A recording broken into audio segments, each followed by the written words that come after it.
الحمد لله وكفى وسلام على عباده الذين اصطفى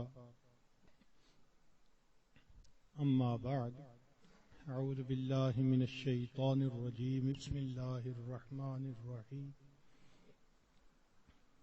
شهر رمضان الذي أنزل فيه القرآن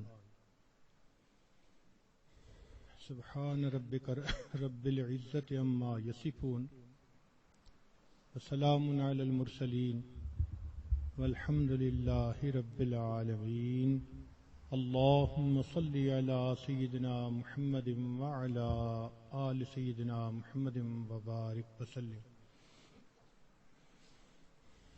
اللهم صل على سيدنا محمد وعلى آل سيدنا محمد وبارك وسلم اللهم صل على سيدنا محمد وعلى آل سيدنا محمد وبارك وسلم۔ آج کی بات فضائل رمضان ہی کے بارے میں ہوگی، گو کہ پورا مہینہ آپ اس کی فضیلتیں دروس میں، جمعہ کے خطبات میں سنتے رہے ہیں، لیکن پھر بھی بات کو بار بار کرنے سے انسان کی کیفیات بہتر ہوتی ہیں۔ قرآن مجید کی گواہی ہے فذکر فإن الذکریٰ تنفع المؤمنین۔ اے میرے محبوب صلی اللہ علیہ وسلم، آپ نصیحت کیجئے، نصیحت ایمان والوں کو فائدہ دیتی ہے۔ تو وہی باتیں دوبارہ سنیں گے تو دل میں ممکن ہے ایک نیا جوش، ایک نیا ولولہ بیدار ہو جائے اور بقیہ ایام ہم زیادہ اچھے انداز سے گزار سکیں۔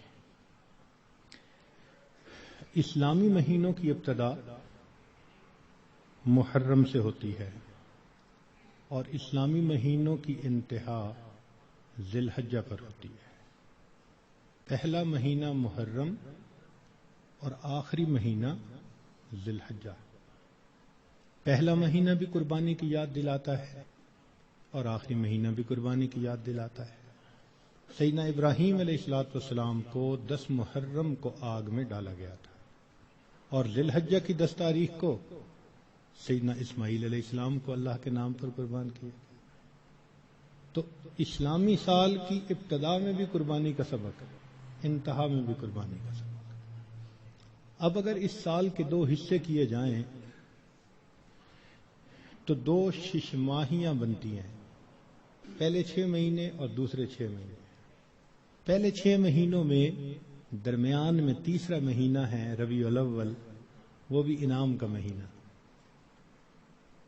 کہ اس میں اللہ کے پیارے حبیب صلی اللہ علیہ وسلم دنیا میں تشریف لائے۔ اللہ رب العزت نے انسان کو بے شمار نعمتیں دی، احسان نے جتایا، آنکھیں دیں، زبان دی، دماغ دیا، سماعت دی، کھانے پینے کو کیا کیا نعمتیں دی، پانی دیا، ہوا دی، رہنے سہنے کو گھر دیا، مگر احسان نہیں جتایا۔ انسان کی خاطر زمین بنائی، آسمان بنایا، احسان نے جتایا۔ ایک نعمت ایسی تھی کہ اللہ رب العزت نے جب وہ عطا کی تو اس کو عطا فرماتے ہوئے اللہ نے احسان بھی جتلایا۔ فرمایا لقد من اللہ علی المؤمنین اذ بعث فیہم رسولا۔ تحقیق اللہ نے ایمان والوں پر احسان فرمایا۔ تو پہلے 6 ماہی میں ربیع الاول کا مہینہ تیسرا انعام ملا اس امت کو، اور دوسری 6 ماہی میں 9واں مہینہ رمضان کا مہینہ، یہ بھی اللہ کی طرف سے انعام۔ جتنی آسمانی کتابیں اتاری گئیں رمضان مبارک میں، تو یہ مہینہ رحمتوں کا، برکتوں کا، مغفرت کا مہینہ ہے۔ چنانچہ رمضان کا لفظ را، میم اور ضاد 3 حرفوں سے بنا۔ اس کے معنی ہیں جلنے اور جلانے کے۔ اس کو رمضان کیوں کہتے ہیں؟ لِأَنَّهُ يَرْمَدُ الذُّنُوبِ، اس لیے کہ یہ مہینہ انسان کے گناہوں کو جلا دیا کرتا ہے۔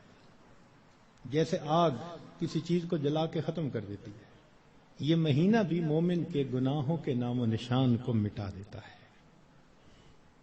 زمین اگر ناپاک ہو تو ایک طریقہ تو یہ ہے کہ اتنی بارش برسے کہ ساری گندگی بہہ جائے، اب جب زمین دوبارہ خشک ہوگی تو پاک کہلائے گی۔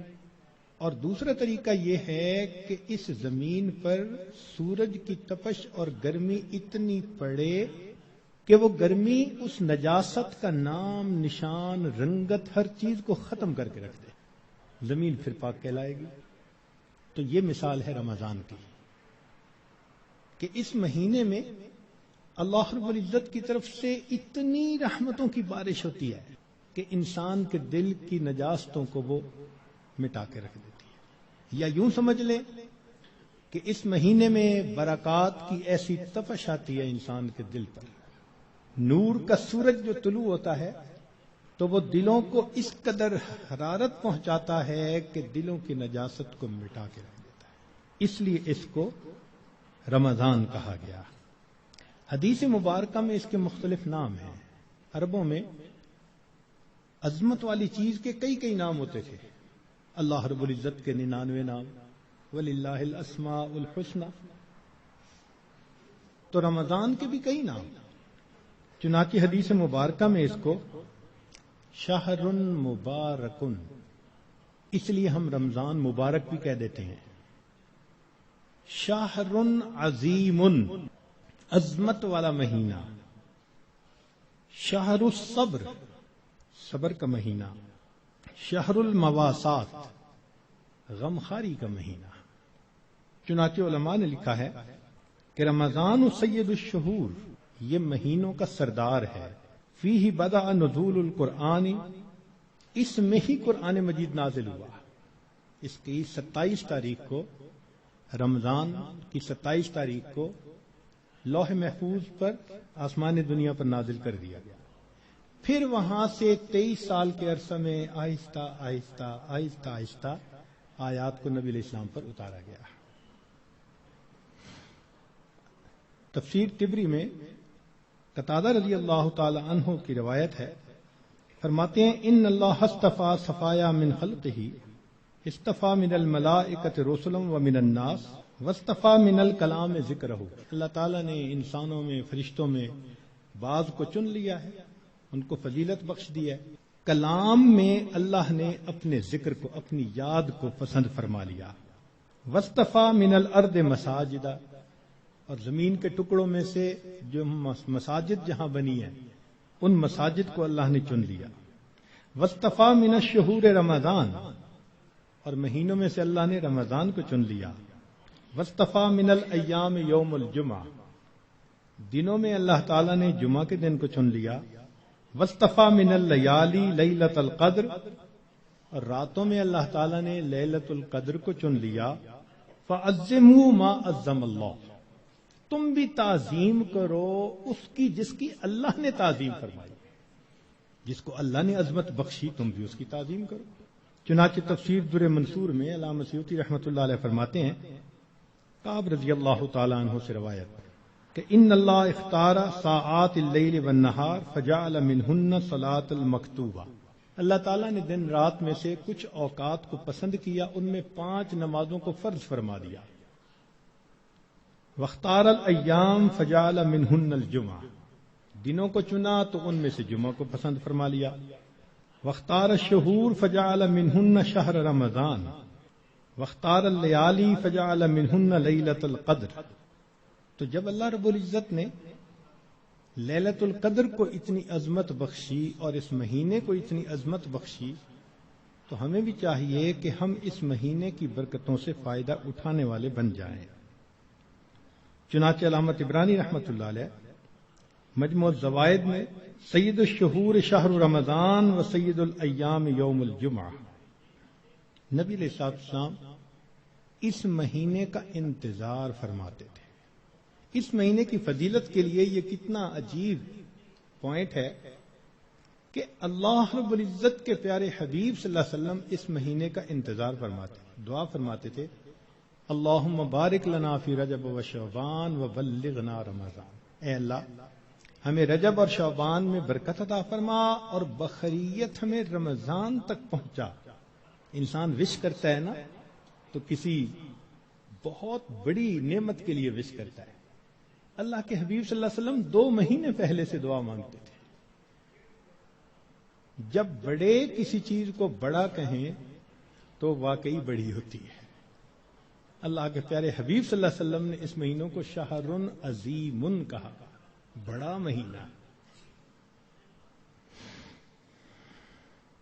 چنانچہ مسلم شریف میں ابو ہریرہ رضی اللہ عنہ سے روایت ہے کہ الصلوات الخمس والجمعۃ الی الجمعۃ ورمضان الی رمضان مکفرات ما بینہن اذا اجتنبت الکبائر. اگر کبائر سے بچا جائے تو جمعے سے جمعہ 5 نمازیں اور ایک رمضان سے دوسرے رمضان تک کے جتنے گناہ ہوتے ہیں وہ سارے کے سارے اللہ تعالیٰ معاف فرما دیتے ہیں. چنانچہ کنز الاموال میں لکھا ہے کہ اذا سلمت الجمعۃ سلمت الایام. جمعہ اگر اچھے انداز سے کسی نے گزار لیا تو باقی دن بھی اس کے اچھے گزر جائیں گے. وَإِذَا سَلِمَ رَمَضَانُ سَلِمَتِ السَّنَةُ. اور جس نے رمضان اچھے انداز سے گزار دیا آنے والا پورا سال اس کا اچھا گزار دیا جائے گا. امام ربانی مجدد ثانی رحمۃ اللہ علیہ اپنے مکتوبات میں فرماتے ہیں کہ یہ رمضان کا مہینہ آنے والے سال کا ایک نمونہ ہوتا ہے. جس انداز سے بندہ گزارتا ہے اللہ تعالیٰ بقیہ سال انہی اعمال کی توفیق عطا فرما دیتا ہے. مثال کے طور پہ ایک نوجوان اگر چاہتا ہے کہ میں اپنی آنکھوں کا پرہیز کروں، غیر محرم سے اپنی آنکھوں کو بچاؤں، تو وہ رمضان میں اس کی مشق کر لے. اگر پورا رمضان غیر محرم سے نظر بچا لی بقیہ پورا سال اللہ اس کو توفیق عطا فرما دے گا. آپ پورا رمضان تہجد کی پابندی کر لیجئے، تلاوت کی، اعمال کی پابندی کر لیجئے، اور پھر دیکھیے بقیہ پورا سال وہ کام کس طرح آسان ہو جاتے ہیں. اللہ تعالیٰ توفیق دے دیتے ہیں اس بندے کو. اس لیے ہمارے اکابر رمضان کو بہت اہتمام کے ساتھ گزارتے تھے. بلکہ بخاری شریف کی روایت ہے کہ ایک صحابیہ حج پہ جانا چاہتی تھی، خاوند نے نہ کر دی. پوچھا بھی کیوں؟ اس نے کہا سواری نہیں ہے. اس نے کہا فلاں اونٹ تو ہے. اس نے کہا وہ میں نے صدقے کی نیت کر لی، اب وہ میرا نہیں، وہ اللہ کا ہے، اب میں تمہیں نہیں لے کے جا سکتا. خاموش ہو گئی. خاوند جب حج کر کے واپس آیا تو وہ عورت نبی الاسلام کی خدمت میں حاضر ہوئی. اے اللہ کے حبیب صلی اللہ علیہ وسلم، میرا بڑا جی چاہتا تھا میں حج کروں، مگر میرے خاوند نے کہا کہ سواری نہیں، اور میں نے صدقے کا اونٹ تھا بتایا تو اس نے کہا میں اس کو نہیں استعمال کر سکتا. تو نبی علیہ السلام نے پہلے تو خاوند کو سمجھایا کہ دیکھو یہ حج کا عمل بھی اللہ کے راستے میں جانے والا عمل تھا. تم اگر اس اونٹ پر اس کو یہ حج کروا دیتے تو اس میں کوئی حرج نہیں تھا، مگر ساتھ ہی یہ فرما دیا اس عورت کو کہ اچھا اب تم رمضان میں عمرہ کر لینا، اللہ تعالیٰ تمہیں میرے ساتھ حج کرنے کا ثواب عطا فرمائیں گے. یہ بخاری شریف کی روایت ہے. تو رمضان مبارک کو اللہ رب العزت نے ایسی فضیلت عطا فرمائی. چنانچہ کنز الاموال میں ہے کہ اذا کان اول لیلۃ من شہر رمضان صفدت الشیاطین ومردت الجن، کہ جب رمضان کی پہلی رات آتی ہے تو شیاطین، سرکش جن، ان کو قید کر دیا جاتا ہے، باندھ دیا جاتا ہے.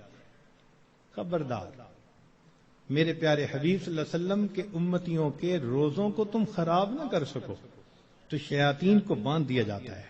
وغلقت ابواب النار فلم یفتح منہا باب، جہنم کے سارے دروازے بند کر دیے جاتے ہیں، پورا رمضان بند رہتے ہیں.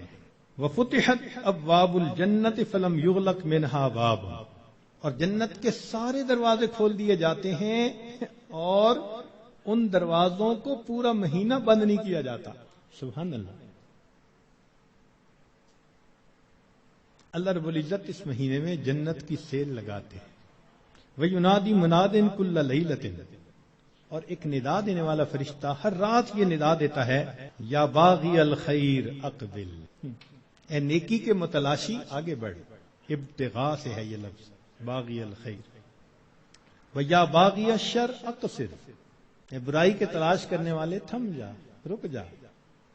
وَلِلَّهِ عُتَقَاءً مِّنَ النَّارِ وَذَلِكَ كُلَّ لَيْلَةٍ. ہر رات میں اللہ تعالیٰ جہنم سے جہنمیوں کو بری فرما دیتے ہیں. اب یہاں طالب علم کے ذہن میں ایک سوال پیدا ہوتا ہے کہ رمضان مبارک میں شیاطین تو قید ہو گئے، پھر کیوں برائیاں ہوتی ہیں، غفلتیں ہوتی ہیں؟ تو علماء نے اس کے کئی جواب دیے.